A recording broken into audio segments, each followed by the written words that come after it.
Okay, Craig Lane and Gary here with Health Alchemy YouTube channel and the Mankind Project, talking about open men's groups.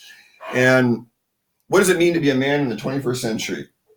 So through the Mankind Project, I found some objective parameters of what it means to be a healthy man. But let's start there with health. And I'll lead you a little bit. So the word health, I have a minor in English. So I went back and studied the history of the English language back in college, and fascinating. And so the root of the word health is heal, which is also whole, which is also related to the word yoga. So if you just ponder that, then to me, health is the union of body, mind, spirit in the present moment.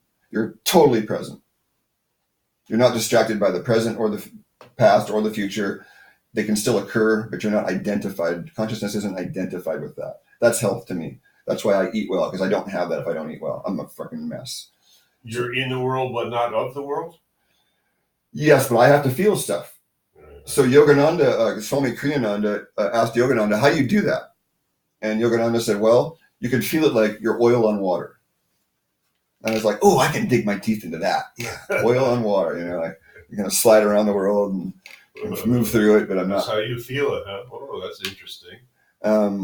It's not like that, though. That's conceptual. And if I go into conceptual, it's an immediate red flag that I've left my body. I'm in my mind. So there's a certain felt sense of that I can't explain, but you get your own. You've been doing ballet, so you get your own sense of that through. When you're moving, if you're thinking while you're moving, you're so screwed. I can't move like that in ballet. I do other kinds of dance, but ballet, I'm like a robot. You know what I mean? I understand. I'm not a great dancer. Horrible dancer. So what is it? Because that's one of the parameters of a healthy man, and according to the Mankind Project, is he's awake and healthy. So but I want to interject something. Yeah. So what's healthy to you? But I want to start with what we started with, which wasn't filmed, and as I recall, and that is this devaluation of men. That as a man, and this is how we started our little discussion. I see less value, less return, if you will, or less whatever status, admiration towards a men's meeting than going to a place where there are women, because women are the sort of like this attractive, desirable thing, and we're always, or some of us are always in that mode of trying to connect. It's that sexual imperative that is always pushing us. So and having been in that paradigm for many years, I'm thinking, all right, so let me look back to the men and my own kind. Let's see if we can't find the value, we can't reestablish a meaningful way of connecting. Well, that's one of the things that I'll challenge. Just one of the things that we work at in conscious communication is reflection, support, and or challenge. So in this case, I'll challenge a little bit because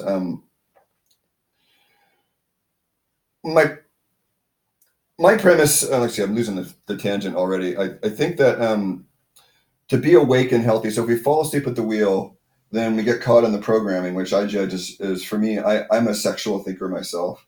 I had an assistant once. I asked her, I said, hey, how often in any given day do you think about sex? And she said, never, not even once. Really? I said, but you have a boyfriend. And she goes, yes, if he prompts me, I'll get desirous, but I never think about sex all day, every day. And so in the Enneagram, I would be a sexual subtype and she would be like the mental one or whatever. Yeah. And so we have to understand that we're all different. And I'm hooked up like you. So what I have to do is turn that energy, because I know sexual energy is creative energy. I've been doing Tantra for 30 years. So I know I've got to transmute that energy and get it up into my heart, into my head, get it out of down here. Because all this thing wants to do is penetrate and unload, on some level, that's what its function is to, impart sperm into the women, make new babies. But and I want to say this, and back to the redistribution thing, there's an analogy here. Well, let's stick to the metaphor a little bit because we're closing this group out, and I'm the guider of the group. So redistribution of wealth is a good thing because it grows. And in terms of, I wanted to bring that back to the woman thing that we were just talking about. I missed it. Sorry, go ahead.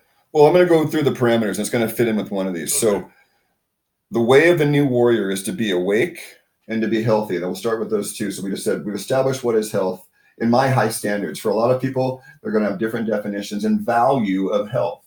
Some people have lower value to health, and people have higher value. Some people have higher value to women, others have lower. People have higher value to sex, others have lower. So I'm trying to keep this within a certain framework of time. So You'll get your chance in a second. Okay.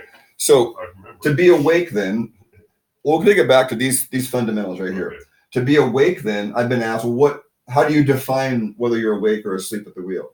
And I said, that's a great question. So to be awake to me, it means you're choosing. You're not reacting and you're not triggered. If you have one of those two things going on, you're not completely awake because the trigger has veiled your true connection with the moment. And that's okay. There's nothing wrong with that. Right. So, and then my other parameter is to get you to feel it is, when you're in the movie theater and you forget you're sitting in a seat, you're so into the movie. That feels like, and you just grok that for a moment. Like, what does that feel like? You're not even in your body. You're completely disassociated in a thought form called the movie. Right? Like a good orator, a good storyteller, a book will do that to me. I'll completely leave my body and be like, wow, I'm in another world. Okay. And then there's that moment where you're back in your body and suddenly there's a person watching a movie screen. And there's a feeling associated with that. Suddenly, oh, wow.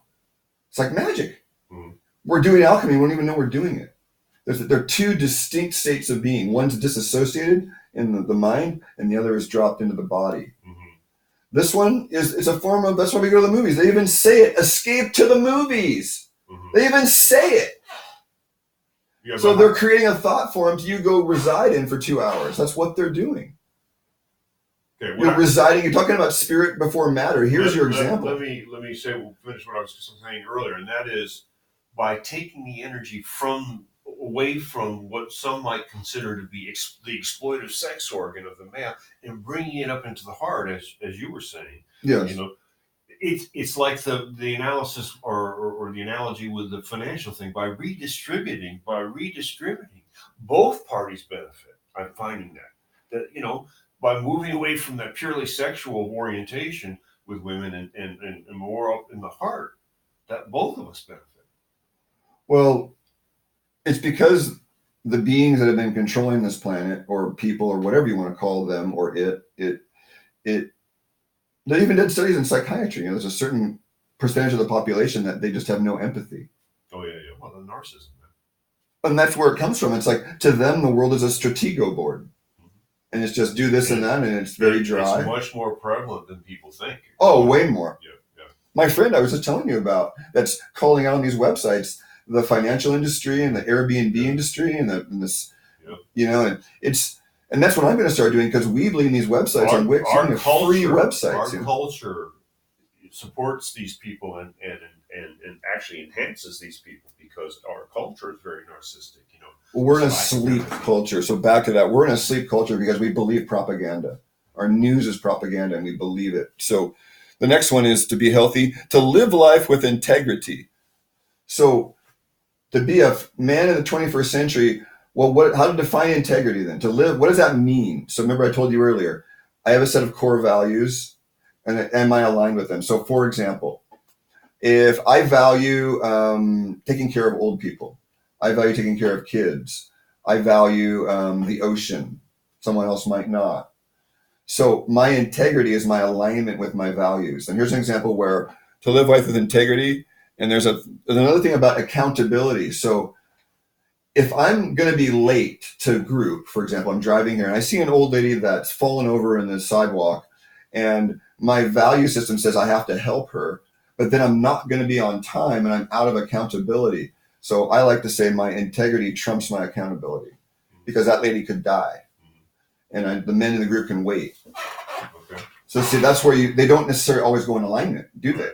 Right. Your accountability and your integrity might go at odds sometimes. Right. Especially if you live with a life with heart and you're in the banking industry, right, you're going to run up against I did conflict. I did. They used to call me the progressive banker. And exactly. That was a derogatory term. And that's it, to live life with integrity. See, your value system was different than theirs, because they're the dominant paradigm, right? And again, my philosophy was to them, let's seed the community with capital and we'll all prosper. And they say, what's in it for me? Dude. Narcissist, right? Oh.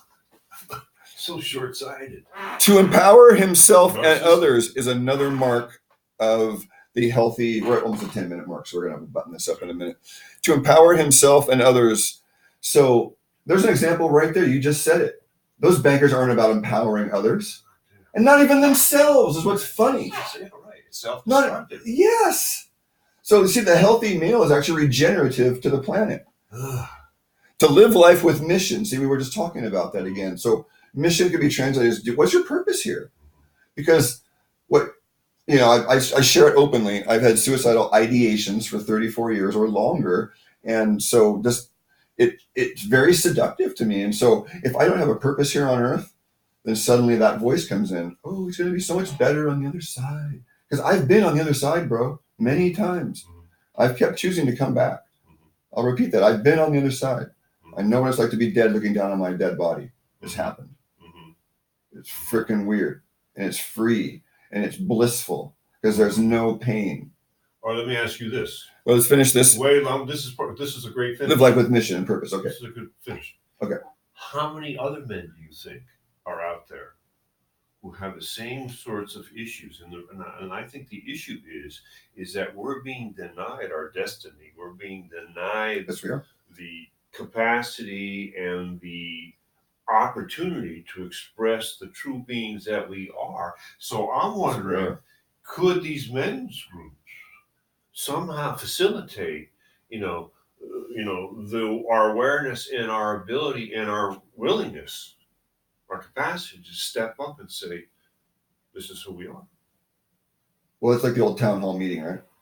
Yeah. We've got to get our voice back. And like people tell me that my voice is too loud, but I found my voice long ago because it was the way that I knew that we've got to get our voices back, because the petty little whispery voice isn't going to get the job done, So, and to evolve, so live life with mission and purpose, and to evolve as man through connection with other men, 21st century male. To evolve as man through connection with other men. And to me, that's a challenge. Not with women. See, the woman's only going to give you feed certain part. I know, yeah. And I think that's also a mistake that we've all made, is that you need the sword, bro. Right, and the women also, they need to make the connection with the women. They probably. Well, I have a woman I'll be calling later tonight or tomorrow morning, and she's leading women's groups. Yeah.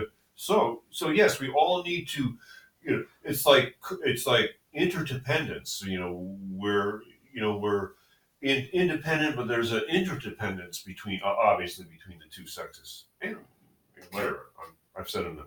Well, and between men. So that's actually a great segue. Is that it's what we're seeing. Right. What I'm seeing now was when I broke my neck in 1986 and went to my first yoga class in the 1987 actually. Beginning of 1987 was my first yoga class back at Cal Poly, and I was the only man with 62 women. Really? Yeah. And that was 86. And now yoga classes are way more equally distributed. So that is to your point and to my point, is that I've seen my own awakening parallel the awakening of males in general. And it gives me hope. Let me add this, but in my dance classes here in Santa Cruz, I'm usually still the only male. Well, there's still this homophobic thing, right, with men dancing, and I salute you, bro. What a workout! I salute you, bro. What a workout dances. I do yoga every day for 33 years. I barely miss a day, and you're not going to tell me that I'm a wimp. Terrific. That's terrific. Yoga every day. That's terrific. Well, it's because I told you So we'll finish this off, and thank you for tuning in. This is the raw, unedited version, but there will be an edited version at some point. And thank you for watching Health Alchemy YouTube channel and for supporting men's work in general. And my website is healthalchemy.com if you'd like to see more information. Thank you very much.